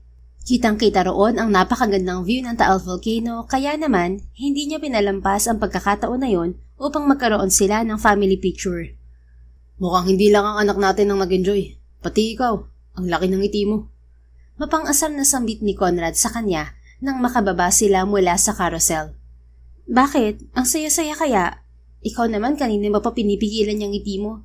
Ilabas mo na kasi yan, hindi naman bawal. Paano kung ngingiti kasama kita? Ah, ganon. Ayaw mo ngumiti ha? Kinurot niya ang magkabila nitong pisngi at pinilit itong ngumiti. Ngingiti na yan. Ano ba, Nadia? Masakit ha? Kagad nitong inalis ang kamay niya at tinawanan naman niya ito. Namula kasi kaagad ang pisngi nito kahit hindi naman malakas ang pagkakapisil niya. Tisoy kasi si Conrad. Namula kaagad? Hinawakan lang eh. Stop it or else. Or else ano? Hahalikan mo na naman ako. Nagtiim ang bagang nito at magsasarita sana, ngunit tinawag na sila ni Clyden na may hawak ng ice cream. Sa Sky Eye naman po tayo, Mami, Daddy. Anak, hindi ka pa ba nahihilo? Reklamo ni Conrad, ngunit pumayag din naman to. Habang nasa loob sila ng Sky Eye ay tanaw na tanaw nila ang Taal Volcano sa baba. Tuwang-tuwa ang anak nilang si Clyden habang tinitingnan ang magagandang view sa ibaba. I will miss this, Conrad. Bulong niya na batid niyang narinig ng lalaki dahil magkatabi lang naman sila. Lumingon ito sa kanya. What do you mean? This, us, being together. Ang saya-saya ng puso ko. Kaya kahit paulit-ulit tayong nagtatalo, masaya pa rin ako at nagpapasalamat ako na pinayagan mo akong maranasan na makasama kayo ng anak natin. Why? Are you leaving us again? Do you want me to stay? You can stay as long as you want. As much as I want to, hindi rin ako sigurado kung magiging negative ang resulta ng susunod na mammography ko. Kaya sinusulit ko ang bawat sandali na kasama ko kayo. Kasi hindi ko alam ang mga pwedeng mangyari. At gusto ko lang ding hilingin sa'yo na sana kalimutan muna natin kung ano mang issues nating dalawa sa isa't isa. Gusto ko tuwing magkikita tayo, maging maayos ang pakikitungo natin sa isa't isa. Pwede ba yun, Conrad? Hindi ito sumagot, ngunit kitang-kita niya ang marahas na paggalaw ng panga nito. Ilang segundo ang lumipas at muli itong tumingin sa kanya. May kung anong emosyon ito sa mga mata na hindi niya mapangalanan kung ano. Fine, para kay Clyden. Napangiti siya ng malaki. Thank you. Thank you so much, Conrad. Ngumiti sa kanya si Conrad. Tipid man ang ngiti na yon, ngunit malaking bagay na para kay Nadia. Pagkatapos ng araw na yon ay naging maganda ang pakikitungo sa kanya ni Conrad. Hindi na sila madalas magtalo at hindi na rin siya nito sinusungitan. Naging masaya si Nadia sa mga lumipas na linggo at buwan. Hanggang dumating ang araw na kailangan na niyang magpamamography ulit. Kasalukuyang nasa apartment siya at hawak ang resulta ng mammography. Tinawagan kaagad siya ni Ninya upang alamin ang resulta. Category 1 ang result. Sagot niya sa tanong ni Ninya na nasa kabilang linya. Category 1? Ibig sabihin negative? Bakas ang saya sa boses na tugon nito. Yes, Ninya. Binay lang ang cyst sa dibdib ko. Wala akong breast cancer. Naluluhang sambit niya. Wow, thank God. Salamat naman at negative. You know what? Ibalita mo na kaagad kay Conrad yan. Nabura ang mga ngiti ni Nadia. I can't. What do you mean? Kailangan niyang malaman yan. Akala ko ba in good terms kayo ngayon? Dahil ang alam niya ay may posibilidad na may sakit ako, kaya pinakikisamahan niya ako para sa anak namin. Pero ngayon, kapag nalaman niyang wala akong sakit, baka ipagtabuhin na naman niya ako. Hindi ko kaya yun, Ninya. At ano, magsisinungaling ka? You're only making it worse, Nadia. Maging totoo ka na lang. Malay mo, ito na talaga ang second chance niyo. Hindi nakasagot si Nadia. Gustuhin man niya na maging totoo kay Conrad, ngunit natatakot siya na ipagtabuyan nitong muli. Kaya naman nagdesisyon siya na wag muna sabihin sa asawa ang resulta. Total naman ay hindi nito alam na nagpatest na siya ulit. Samantala, halatang halata ni Conrad na may bumabagabag kay Nadia. Kanina pa kasi ito tahimik habang nasa loob sila ng kotse. Magkasama sila ngayon dahil susunduin nila sa school si Clyden at pupunta sila sa puntod ng mga magulang niya. Death anniversary kasi ng mga ito. Kanina ka pa tahimik, Nadia. What's bothering you? Wala naman. Naalala ko lang ang parents mo. Naalala ko kung gaano sila kabait bilang in-laws ko noon. Nanghihinayang din ako na hindi nila naabutan si Clyden. Siguro kung nabubuhay sila ngayon, tuwang-tuwa sila sa apo nila. Napabuntong hininga si Conrad. Humigpit ang kanyang pagkakahawak sa steering wheel dahil naalala na naman niya kung paano pinatay ang kanyang mga magulang. You know, sometimes, hindi ko rin maintindihan ng sarili ko kung bakit kahit nakakulong nang pumatay sa kanya, parang hindi pa rin ako kontento. Galit pa rin ako sa gumawa nun sa mga magulang ko. At pakiramdam ko hindi sapat na nakakulong lang ang hayop na Magnus de Silva na yon at ang mga tauhan niya. Mariing sambit niya. Naramdaman niya ang kamay ni Nadia na humawak sa kanyang hita. Pakiramdam niya ay may kuryenteng dumaloy sa katawan niya dahil sa ginawa nito. I'm sorry, Conrad. I'm really sorry for what happened to your parents. For what? Bakit ka nagsasorry? Wala ka namang kasalanan sa nangyari sa kanila. I know. Sorry. Dala siguro to ng guilt ko dahil hanggang ngayon may mga sikreto pa rin ako na hindi ko nasasabi sa'yo. Kumunot ang noo niya habang ang mga mata ay nakatutok sa daan. Like what? Katulad ng rason mo kung bakit mo kami iniwan noon? Yes. Alam kong gusto mong malaman kung bakit. I don't want to know. Ayaw kong malaman dahil ayaw kong masaktan. Kapag nasaktan ako, masasaktan din kita. Nangako ako na magiging mabait na ako sa'yo dahil posibleng may sakit ka. Ayaw mo ba talagang malaman, Conrad? The question is, kaya mo bang sabihin sa akin ng totoo? Natahimik si Nadia at hindi nakasagot. Aminado siya na natatakot siyang marinig ang mga dahilan nito. Dahil ayaw man niyang aminin sa sarili, ay batid niyang mahal na mahal pa rin niya si Nadia. At natatakot siya sa sikretong ibubunyag nito. Alam kasi niya na may napakalalim itong dahilan kung bakit ito umalis noon. Maya-maya ay biglang may humarang na itim na van sa harap nila. Damn it! Kaagad tinapakan ni Conrad ang brake ng kotse niya upang hindi sila mabunggo sa van na nasa harap. What happened? Tanong ni Nadia. Hindi nakasagot si Conrad. Nakita niya kasi ang pagbaba ng dalawang armadong lalaki mula sa van. Kaagad niya binuksan ang glove compartment at dinukot ang baril na nakatago roon. Stay here, Nadia. Utos niya, ngunit kaagad nitong pinigilan ng braso niya. Wait, you stay here, Conrad. Ako makikipag-usap sa kanila. Bakit ka makikipag-usap sa kanila? Hindi mo ba nakikita? Mga armado sila. Yes, I know. Kaya nga dito ka lang. No, dito ka lang. It's dangerous. Baka sila rin yung mga taong gustong dumukot sa'yo dati. Pagmamatigas niya bago mabilis na lumabas ng kotse. Hindi na siya nagulat nang tutukan siya ng baril ng dalawang lalaki. What do you need? Kalmado niyang tanong sa dalawa. Ang isa niyang kamay na may hawak na baril ay nakatago sa kanyang likod. Si Ma'am Nadia ang kailangan namin. Sagot ng isang lalaki. Kumunot ang noo niya at nagulat nang makitang lumabas ng shotgun seat si Nadia. Ako ang kailangan niyo, di ba? Sasama ako sa inyo. Huwag niyong idamay dito ang asawa ko. Sambit ni Nadia habang nakatingin sa dalawang armadong lalaki. Nadia, anong sinasabi mo? Bakit ka sasama sa kanila? Kilala mo ba tong mga to? Naguguluhang tanong niya. Conrad, go back inside. Tanging nasabi nito bago naglakad palapit sa dalawang armadong lalaki.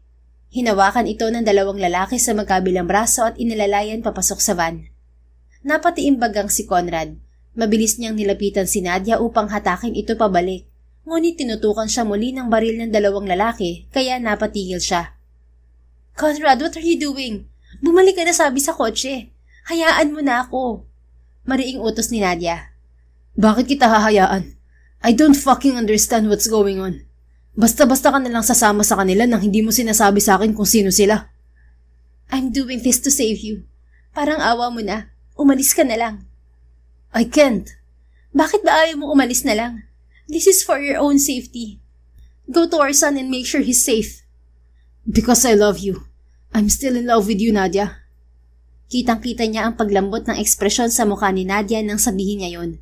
Nanubig ang mga mata nito habang nakatitig sa kanya. Mahal na mahal din kita, Conrad.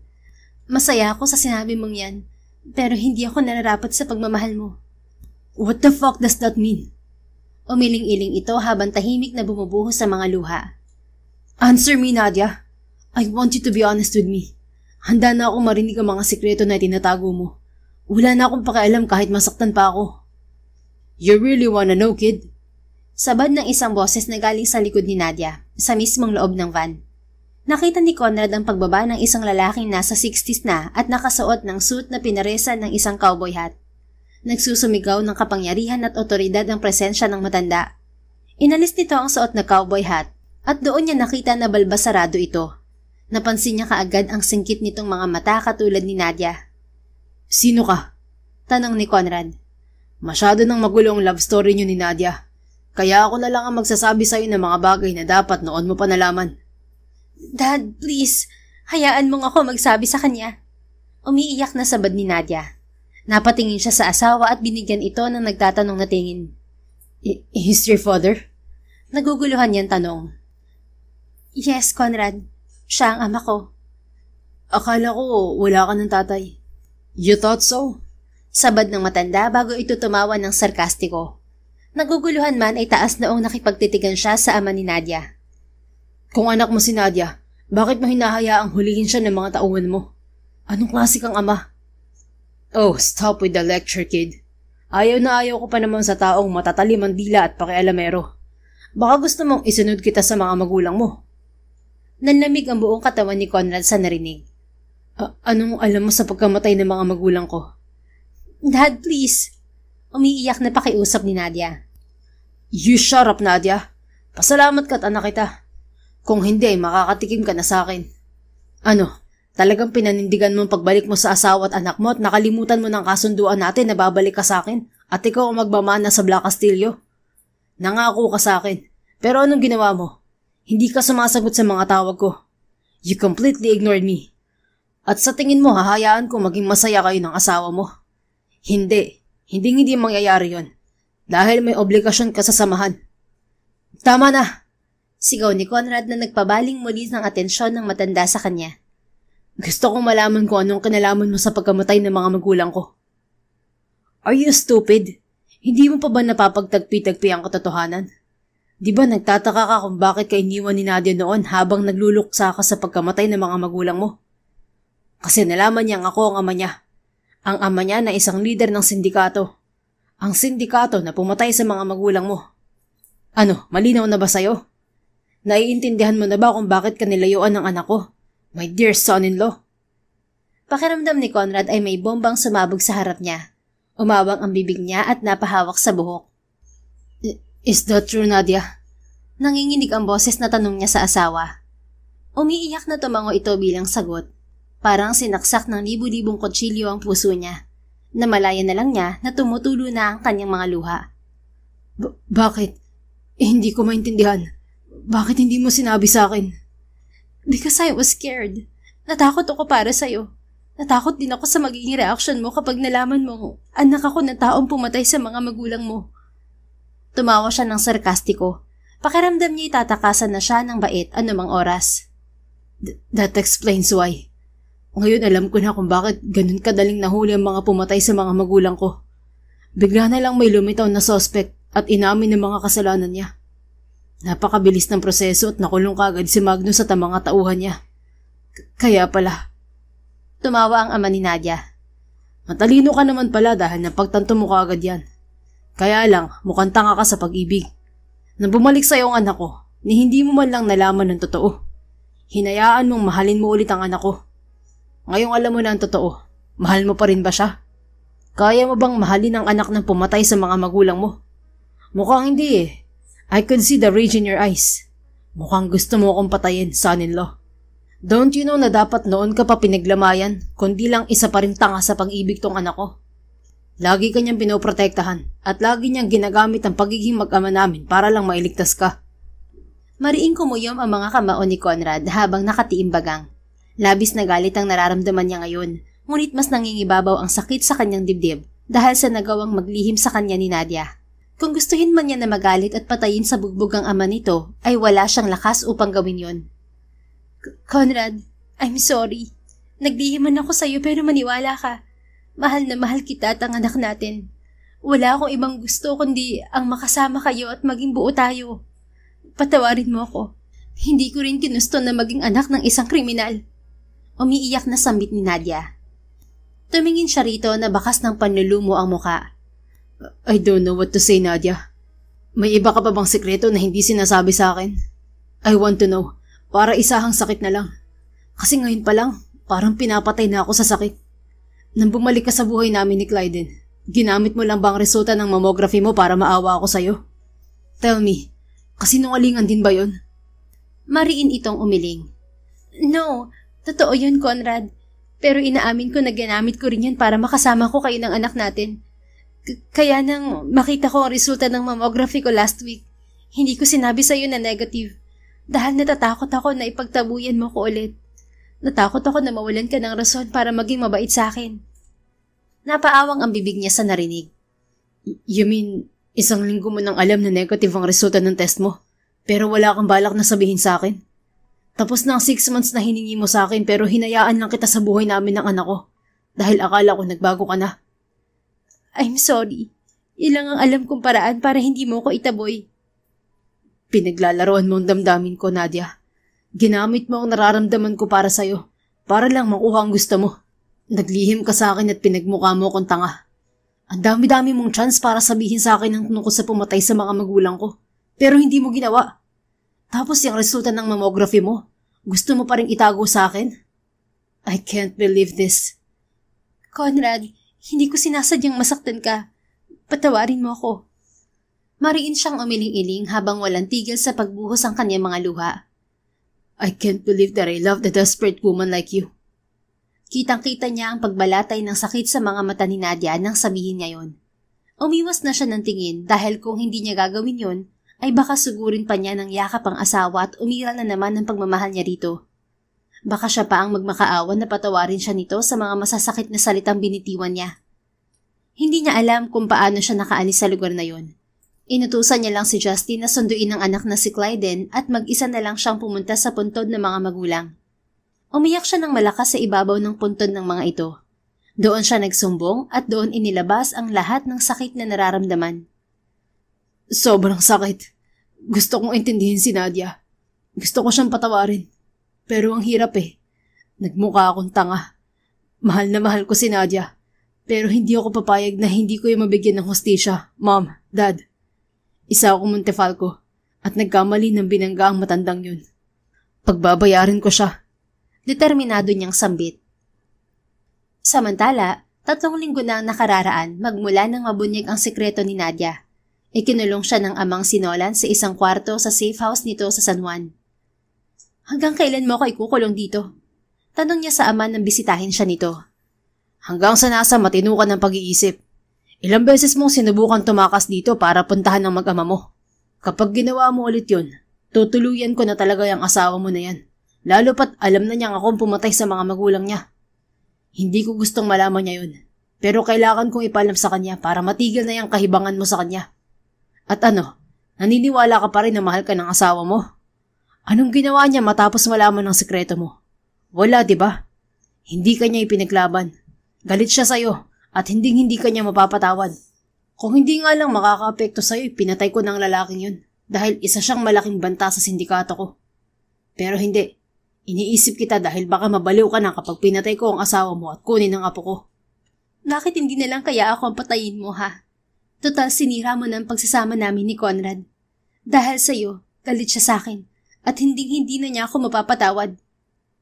Tigilan mo na sabi ang kahibangan mo, Nadia. Manang-mana ka sa nanay mo. Hindi ka na mahal ng asawa mo dahil anak ka ng taong pumatay sa mga magulang niya. Bakit ba umaasa ka pa na matatanggap ka niya ulit? Kasi alam ko, naniniwala ako na mas higit ang pagmamahal niya sa akin. Hindi mo malalaman yun dahil hindi ka naman marunong magmahal. Demonyo ka.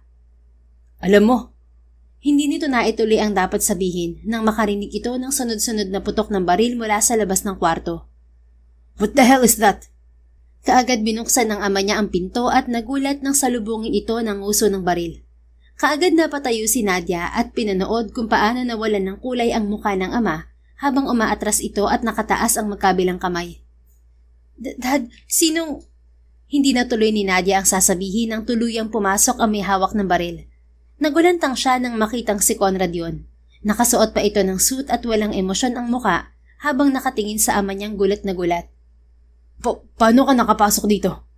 Tanong ng amang si Nolan. Isipin mong mabuti. Walang ibang nakakaalam kung nasa ng safe house mo, kundi ang mga tauhan mo sa warehouse. Napakalawak pala talaga ng teritoryo ng Black Castillo. You kidnap people for ransom money, at ang iba naman ay binibenta mo. You also sell illegal firearms, drugs, and so many more. Kakaiba ka. But sorry to say, wala na ang Black Castillo mo. Dahil sa mga oras na to, hinuhuli na ng mga pulis ang mga tauhan mo. Paanong nangyari yon? Paano ko nagawa? Simple lang. Siyempre nagplano muna ako. Umatake ako kung kailan hindi mo inaasahan. Katulad ngayon. At saka paano mo ba pinapaikot ng mga sindikato mo? Dahil sa pera, hindi ba? Pera ang nagpapaikot sa mundo ng isang katulad mo. Kaya lang, hindi lang naman ikaw ang maraming pera. Ako rin. Pera ko ang ginamit para bumaliktad ang mga tauhan mo at ikanta lahat ng illegal na transaksyon mo. Kaya nga nasa harap mo ko diba? At kahit humingi ka pa ng backup, wala ka nang magagawa dahil nasa akin na ang loyalty ng mga tauhan mo. Hindi to pwede. Tapat sila sa akin. Yun ang akala mo. Of course, hindi pumayag yung iba. Pero alam mo ba kung anong ginawa ko sa kanila? I tortured them. Buti nga hindi ko ginawa sa kanila yung ginawa mo sa mga magulang ko eh. Hindi kasi ako mamamatay taong katulad mo. Pero talagang pinaako mo pa sa ibang kasalanan mo, no? Magnus confessed everything to me. Na inako niya ang kasalanan mo dahil pinagbantaan mo ang pamilya niya. Binayaran mo siya ng kakarampot mong pera. At ngayon nandito ako para singilin ng taong totoong pumatay sa mga magulang ko. Pero itong sasabihin ko sa iyo, Nolan Castillo. Kalabanin mo na lahat, wag lang ako. Dahil sinasabi ko sa iyo, kaya kong maging halimaw katulad mo. Kung nalaman ko lang agad ang baho mo, baka matagal ka nang nabubulok sa kulungang hayop ka. Naluha si Nadia sa sobrang gulat sa mga nangyari. Hindi niya alam kung anong mararamdaman. Magiging malaya na siya sa ama. Ngunit alam niyang pagdudusahan niya ang pangungulila sa asawa at anak niya. Hindi papayag si Conrad na magkaayos pa sila dahil sa tatay niya. Hindi na nakapalag ang ama niya nang magsipasok na ang mga pulis at pinusasan ito sa kamay. Lumingon sa kanya ang ama at kitang-kita niya ang matinding galit sa mga mata nito. Babayaran mo to. Hindi pa ako tapos sa'yo.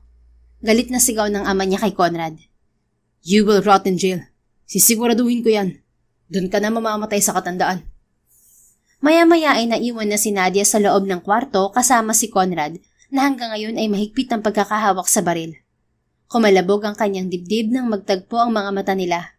Kitang-kita niya sa mata ng lalaki ang matinding pangungulila.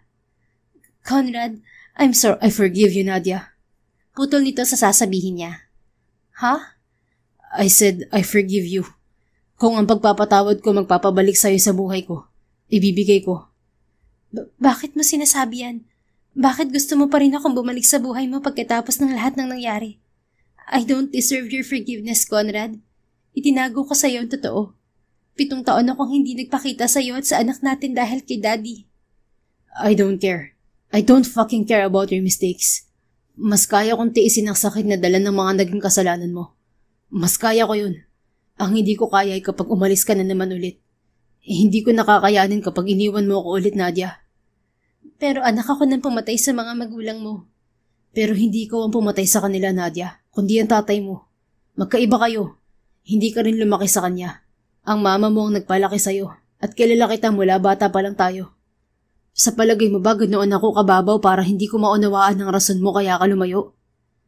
Natakot kasi ako noon at patuloy na tinatakot ni Daddy. Napapatayin ka kung hindi ko tatanggapin na maging leader ng sindikato niya. 7 taon niya akong palaging tinatakot at pinagbabantaan. Kaya mas pinili kong lumayo na lamang sa inyong mag-ama. Mas gugustuhin kong magsakripisyo kaysa mapahama kayo. Sinabi rin niya na kung ayaw kong manahin ang pwesto niya, kukunin niya ang anak natin at gagawing tagapagmana niya. Kaya napilitan akong pakisamahan siya, kahit na kinamumuhian ko siya. Pinayagan niya lang akong bumukod ng bahay at magturo dahil sa paulit-ulit kong pagtakas sa poder niya. Pero maniningil daw siya. At recently nga ang paniningil niya sa akin. Ikinulong niya ako rito pagkatapos nila tayong tambangan sa daan. I'm sorry, Nadia, kung naging makitid ang utak ko. Gulong-gulo ako kaya napagsalitaan kita ng masama. Ayaw kitang mawala na naman sa buhay ko, kaya gumawa ako ng paraan na mahanap ka at ang tatay mo. Nakipagtulungan ako sa mga otoridad. Hinahanap ka na rin ang anak natin. Bumuhos sa mga luha niya habang pinapanood ang pagluha din ni Conrad habang nagsasalita. Humakbang siya palapit dito upang hawakan ng magkabila nitong pisngi. Ako dapat ang natatakot na baka tuluyan ka mawala sa akin, Conrad. Sa lahat ng mga kasalanan ko, hindi na ako umaasang mapapatawad mo pa. But it wasn't your fault. Ang tanging kasalanan mo lang ay iniwan mo ko at hindi sinabi ang totoo. At dahil mahal kita, I tried to understand you. Na kaya mo lang nagawa yun para iligtas ako sa tatay mo. But here's the thing, Nadia. Walang kahit anong bagay ang magpapabago sa nararamdaman ko para sa'yo. Hindi ka nawala sa puso ko. Kahit kaninong anak ka pa, at kahit nagawa mo kong iwan at ang anak natin, mas nangingibabaw ang pagmamahal ko sa'yo. Parte ka na ng puso at kaluluwa ko, Nadia. Mahal na mahal kita. Napahagulhol siya at napapikit nang halikan nito ang kanyang noo bago siya nito niyakap ng mahigpit. Hindi dapat tayo nasisira dahil sa kasalanan ng ama mo, Nadia. Galit ako sa kanya. Galit na galit ako at gusto ko siyang patayin. Pero tuwing naiisip kita, napapakalma mo ang puso ko. I will testify against my father. Tutulungan kita para tuluyan ng mabulok sa kulungan ng ama ko. Salamat. At pagkatapos ng lahat ng to, magsisimula tayo ulit. Uuwi ka na sa akin. Di ba, wife? Lumuluhang napatango siya rito. Napakasarap muling marinig mula sa mahal niya ang endearment nito noon sa kanya. Thank you for accepting me again, Conrad. I love you so much, husband. Isang masuyong halik sa labi ang isinagot nito sa kanya. Pagkatapos ay nilisan na nila ang safe house ni Nolan at formal na nag-file ng kaso ni Conrad laban dito at sa mga tauhan nito at mga kasabwat na nahuli rin kaagad ng mga pulis ng araw na yon. Di naglaon ay tuluyan nang ang nakulong si Nolan dahil sa patong-patong na kaso na isinampa laban dito ni Conrad at ng iba pa nitong biktima na kusang nagsulputan matapos ipalabas sa balita ang pagkakabuwag sa sindikato nito. Naging mabilis ang proseso dahil sa statement niya at dahil na rin sa pag-amin ni Magnus at ng mga bumaliktad na tauhan ng Black Castillo. Sinigurado ni Conrad na hindi na muling makakabangon ng Black Castillo. Hindi nga nagkamali si Nadia sa pag-iisip na kayang pabagsakin ni Conrad ang sindikato ng ama. Samantala, muling bumalik sa normal ang buhay ni Nadia at muling nakapagturo sa eskwelahan na pinagtatrabahuhan niya. Nakatira na siya ulit sa bahay ni Conrad at masayang ginugugol ang libreng oras sa asawa at anak.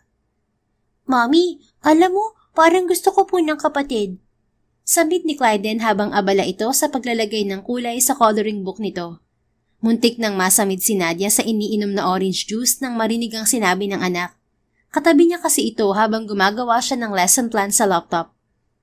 Talaga anak? Gusto mo na ng kapatid? Sabad ng asawang si Conrad habang nagpupunas ito ng pawis sa muka. Galing ito sa mini-gym. Opo, Daddy. 2 kapatid ang gusto ko para marami akong kalaro. Ano wife, gawa na tayo ng kambal? 2 raw ang gusto ni Clyden. Mapang-asar na tanong sa kanya ni Conrad. Shut up. Sana ganoon lang kadali gumawa ng anak, no? Nakanguso niyang sagot. Dahil nasa laptop ang atensyon ay hindi niya napansin ang paglapit ng asawa. Nagulat siya nang isara nito ang kanyang laptop. Kunot noong binalingan niya ito, ngunit napanganga siya nang makita na nakatoplas ito. Aren't you done? Family day natin ngayon tapos nagtatrabaho ka. Saka, kailan ka ba magre-resign sa trabaho mo? Kaya naman kitang buhayin at ang anak natin. Dito ka na lang sa bahay. O kaya sa office ko.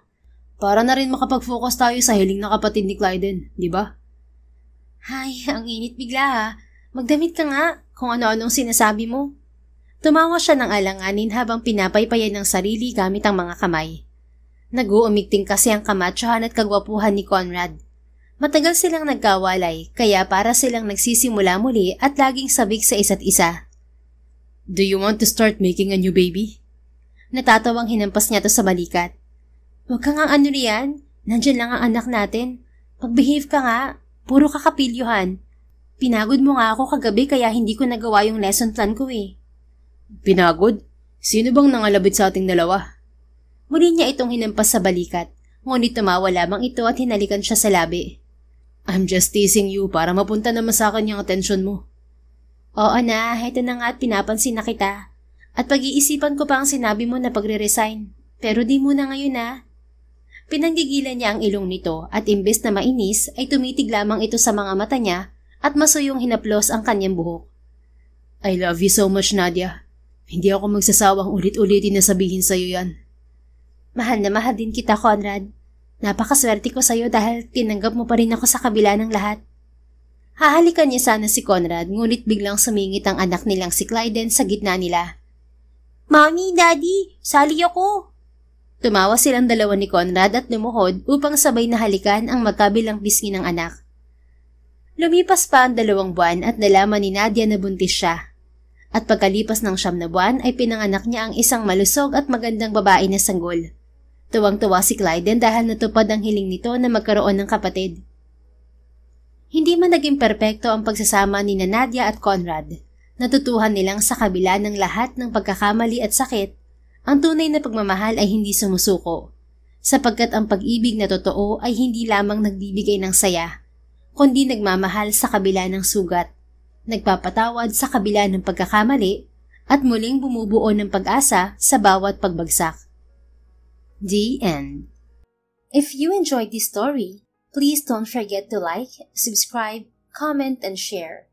Your support helps us reach more people and spread the love. Thank you for tuning in, and we're looking forward to seeing you again soon. In the meantime, please take care and may God bless you always.